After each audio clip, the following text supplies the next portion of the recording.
Back, man. We back. Changing it up, going to something different. Hold up. I ain't even introduced myself, man. I shouldn't have to. I shouldn't have to. Cause y'all should know. And if y'all don't, just know. You know what I'm saying? It's like, nah, man, it's your main man, house. $sign to ask before the E2, man. And we back at it again with House Reacts. House Reacts. Mm.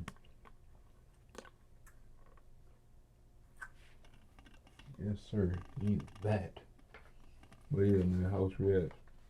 We did had the door back with Walt.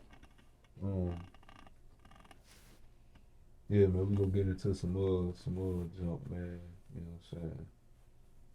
I survived and some stories or whatever. So we'll peep it and see what it is, see what's going on, get your whatever balls. Cause you gonna need them. This gonna be a good one, you know what I'm saying? What's some cap issues? But no, this will be. I think this will be a interesting one. You know what I'm saying? So you definitely want to get you whatever, you know what I'm saying? Get comfortable. But y'all good? Y'all ready? Y'all straight? You got everything? Hey, you? Oh, what's good, man? What's good? I ain't never seen you here before. What's happening? Yeah. Okay, man. Look, if you enjoy the content, you know what I'm saying, subscribe. If not, hey, appreciate you for checking it out, coming back anyway. You too, man. But let's get into it, man. Stupid.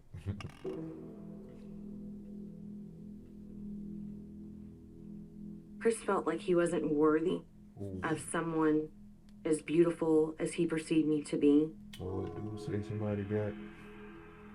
I had to digest two serious facts, and that was one, no one knows where I am, and two, no one's coming for me. The blood was everywhere. I had never seen anything like it. Blood was everywhere. I started praying to God. God, just let me live. Just let me live. That's all I want. Just let me live.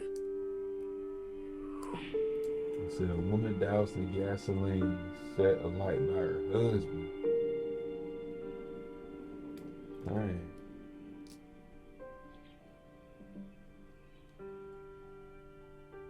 Sheesh. That don't be scary, man. Like, it be like, let somebody get that close to you, and then they do you like that. Like, that's, you feel me? You would think somebody outside would have the intentions of doing something like that. Be like, oh, that's gonna sick.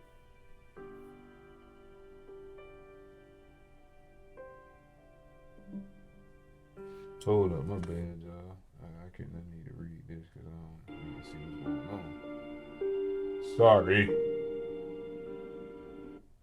Okay. Got that. Cool.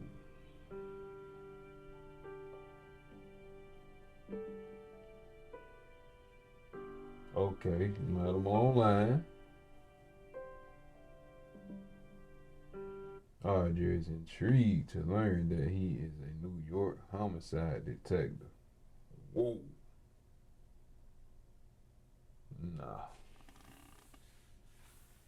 Oh, top right. That'll creep me out like I was talking to a jump. She was like, yeah, I'm a homicide detective. I was like,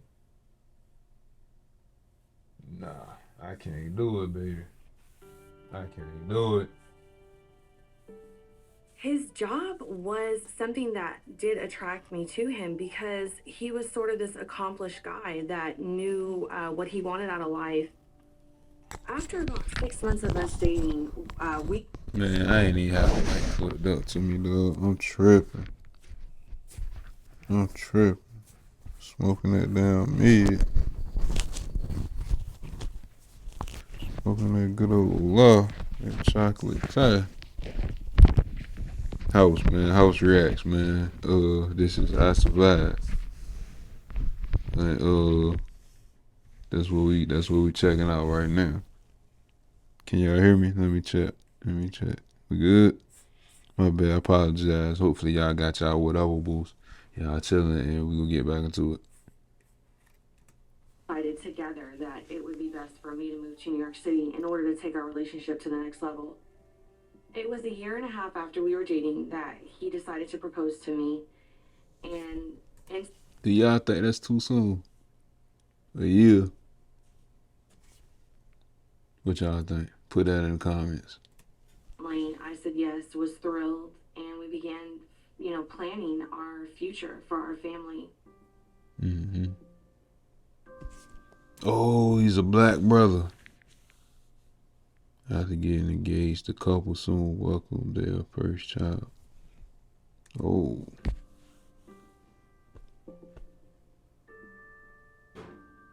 After our first son was born, I was very eager to get married, but there was sort of this lurking problem that I never really understood, and I didn't find out until after 3 weeks of our first son being born that it was because he was in fact married and was still married, had been married. I never even knew. Oh, so dang, that's it. See, like he was married the whole time, got her pregnant, and he a homicide detective. So he like, yeah, get out of line. I know how to get rid of you. This is what I do for a living. Like, I break this down, like how people, you know what I'm saying? Like, yeah, nah, that's creepy. I don't think I could deal with messing with somebody like a homicide detective. What y'all think? Y'all put in the comments, get y'all date or marry somebody who's a homicide detective. Not saying it ain't possible, but it's just like, I would be like, I think that person is detached and just, I don't know, man. Not to be judgmental. He's married. It is what I think. Audrey realized Chris was a compulsive liar. Yeah. Things start out with one little lie about him being 35 when he's really 38.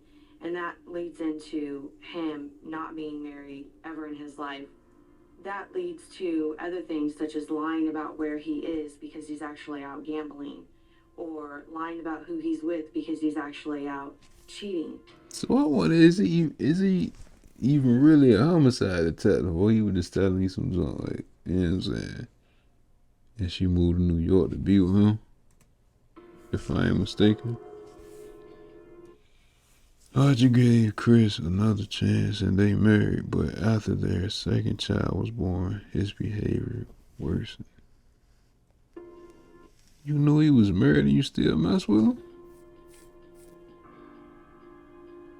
Oh, they got married. He sort of started revealing how obsessed he was with me and how obsessed he was with other things in life, such as gambling. It was when he gambled away for the umpteenth time all of the money for the bills. Yeah. She around black people. And I just came right That's out some and black said, talk. I want a divorce. We stayed together and lived in the same home but in separate rooms for a matter of weeks before How does that work? his first act of violence struck me.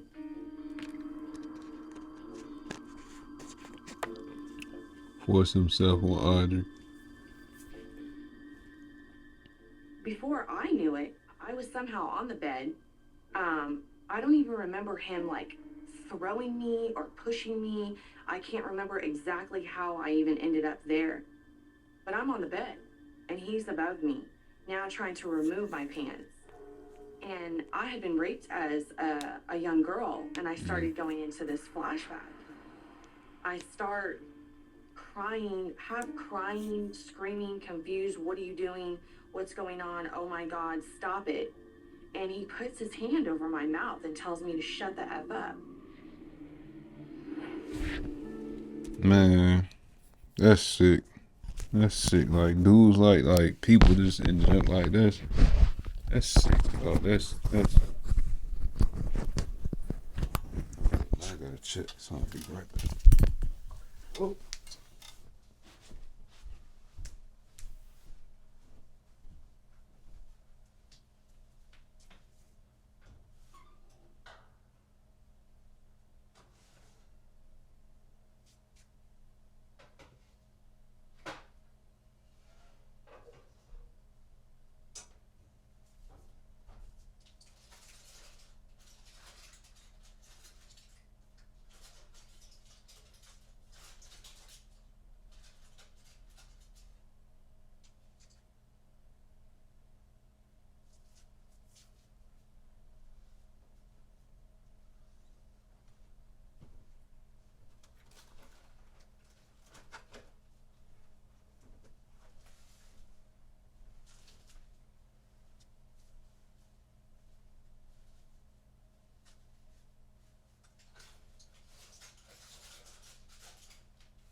Don't even do it. Don't even do it. Don't even do it. You was finna fast forward it, skip it. Some of y'all did too. Giant turkeys for the ones who did skip. We kicking it, right? Shoot. I had to check something, man. See, I had to put my cookie in the oven, man. Pause. It's a chocolate chip cookie. Put it in the oven.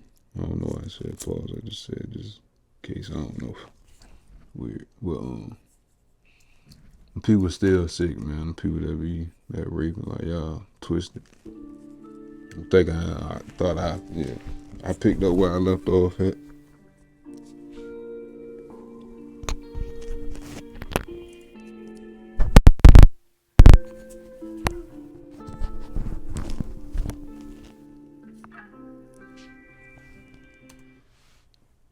Todd decides to move west for a new job. I wanted to move out of New York because I was basically tired of my life there, growing up for 30 years in New York. Dang, she moved to New York. He moved out of it. I had a job opportunity waiting for me in Sun Valley, Idaho, and I took it. I packed my dog. She's my co-pilot. Still hitting. You know, and so I basically had my life stuck in this little Audi, and you know, I set off for the west.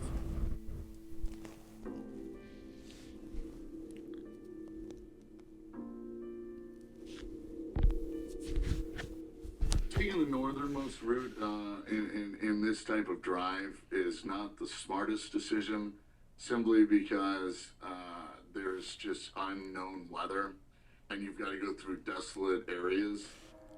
The night before all this happened to me, my third night driving, I drove through Yellowstone in a blizzard where I couldn't see the end of my car, and that was actually the most scared I'd been probably ever. No, sir, y'all can have it. Like, when I was younger, I used to think that junk. I said when I was younger, like I'm old. Like, what? Like, when I was in my 20s, I thought, like, riding in the snow and the ice, I was like, yeah, that's cool. Like, if you can drive, like, on the ice and the snow, and while it's snowing the junk, yeah, you a real driver. Like, I used to feel like that. Now I be like, nah, you a dumb one. Used to be sliding all over the road out there, having a ball out there, just drifting and sliding and just being stupid. It was fun though. I ain't gonna front. We used to ball. It's not fun though. That's not good. I don't suggest you do it. But back to the story. That's an avalanche area.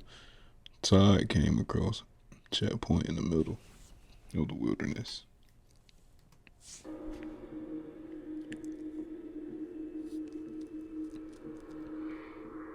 I don't know whether it was military or U.S. government or Idaho government, but they told me I was lost. I agreed.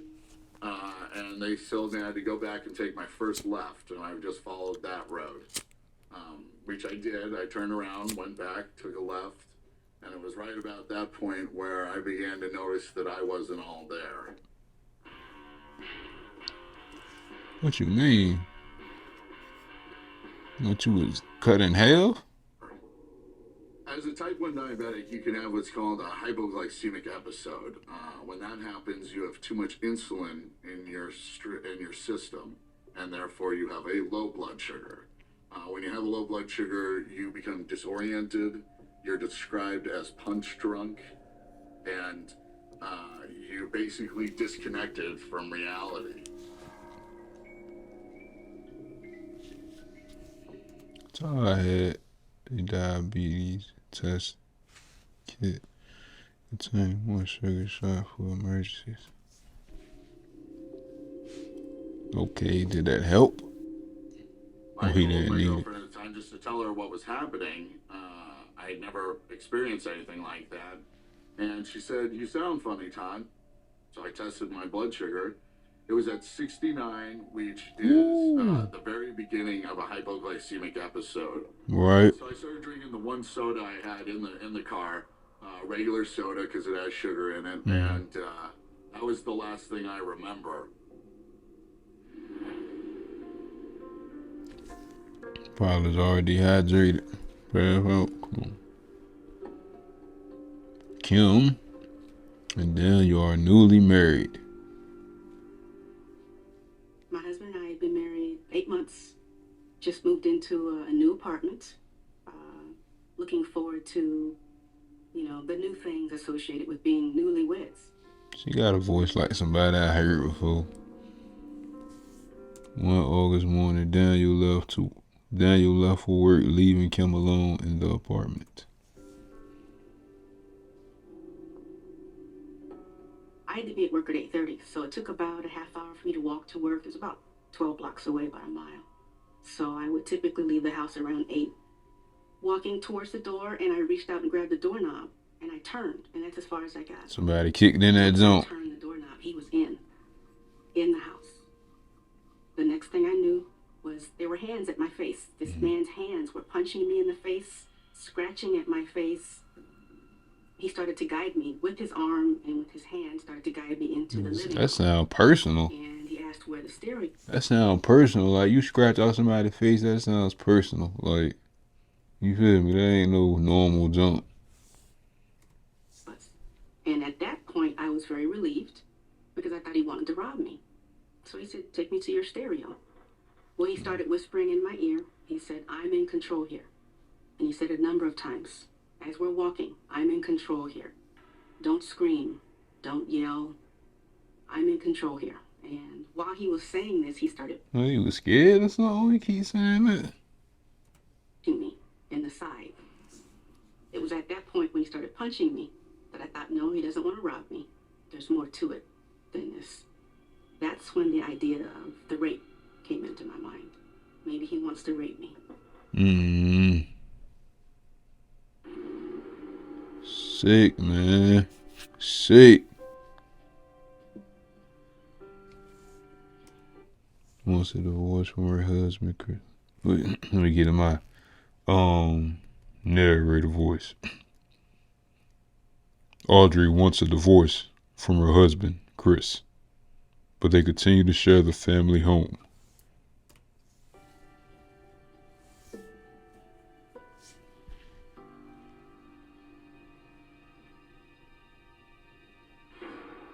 Wait, no, that ain't how the voice do. They be kind of sounding spooky, like when he forces himself on her.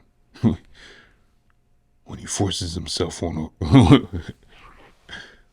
When he forces her.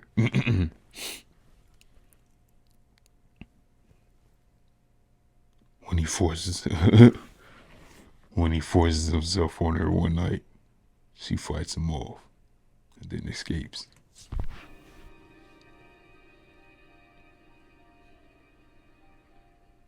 I go into the car, load the kids, drive to the clubhouse in the community, and immediately call 911.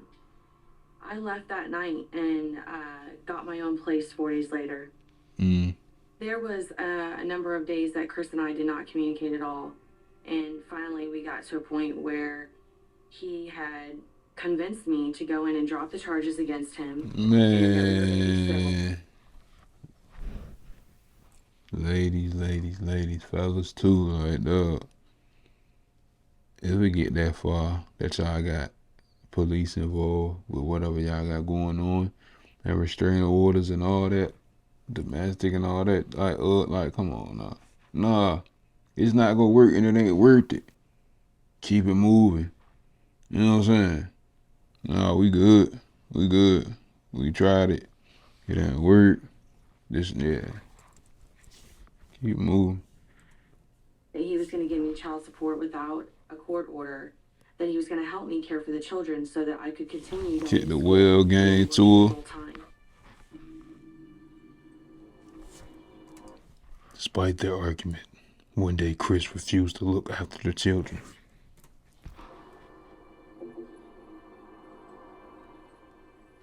I came to his house after school.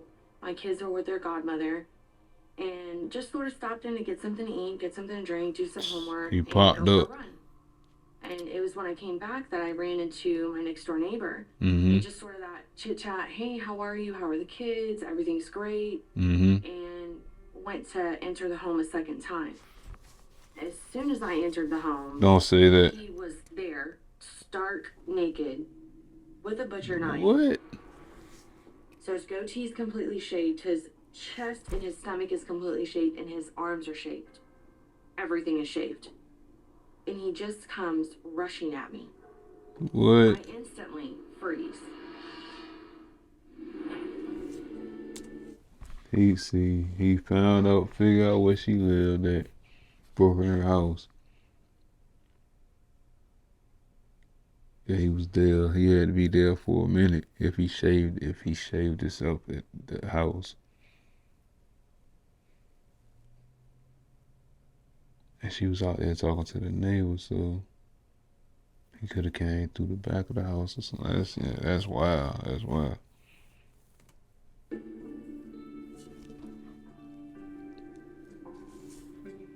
Totally diabetic and his dog Lola are driving from New York to Idaho.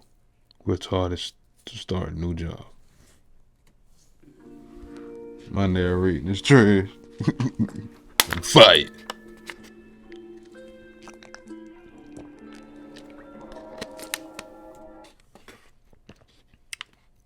He has unknowingly selected a GPS route to follow that is dangerous.